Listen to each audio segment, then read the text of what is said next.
जेवणात गवारीची शेंग असली की मला एक चपाती नेहमी जास्त जाते. तर आजच्या व्हिडिओमध्ये मी माझं सकाळचं स्वयंपाकाचं रुटीन शेअर करणार आहे. नेहमीप्रमाणे माझी सकाळची सुरुवात देवपूजा करून झाली. तर अशी आहे माझी आजची देवपूजा. देवपूजा झालं की मी लगेच चहा ठेवला. चहा चांगला उकळायला लागलाय आणि इकडे दूध पण उकळायला लागलं होतं. चहामध्ये नेहमी गरम दूध घालायचं म्हणजे चहा अजून चांगला चवीला लागतो. सकाळचा चहा प्यायला माझ्याकडे मोजून 5 मिनिटं असतात. चहा पिला की लगेच मी कणिक मळायला घेतली आणि कणिक मी पाटीमध्ये मळती कारण की लगेच मळून होती म्हणून. कणिक मळून झाली की लगेच कुकर लावला मी भाताचा. मला गहू जरा खराब लागला त्यामुळे कणिक मळून ठेवायला लागते 15 मिनिटं तरी.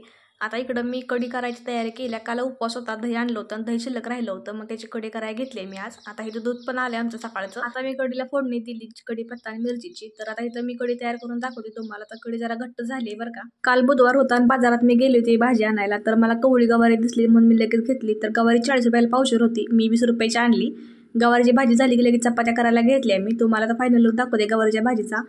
तर गवारी अशी झाली होती आणि आता इकडं सगळा स्वयंपाक करून झालाय. मला चपात्या पण करून झाल्या सगळ्या चपात्या थंड झाल्या. मी डब्यात भरायला घेतल्या. तर डबा जरा पुसला कापडानं आणि हा डबा मला माझ्या बहिणीनं दिलाय, म्हणजे दीदीनं दिलाय मला चपात्या ठेवायसाठी. आणि नेहमीप्रमाणे माझं काम चालू असताना गोल्याची लोडपड असतेच मध्ये. तर आता भेटू पुढच्या व्हिडिओमध्ये. Bye bye.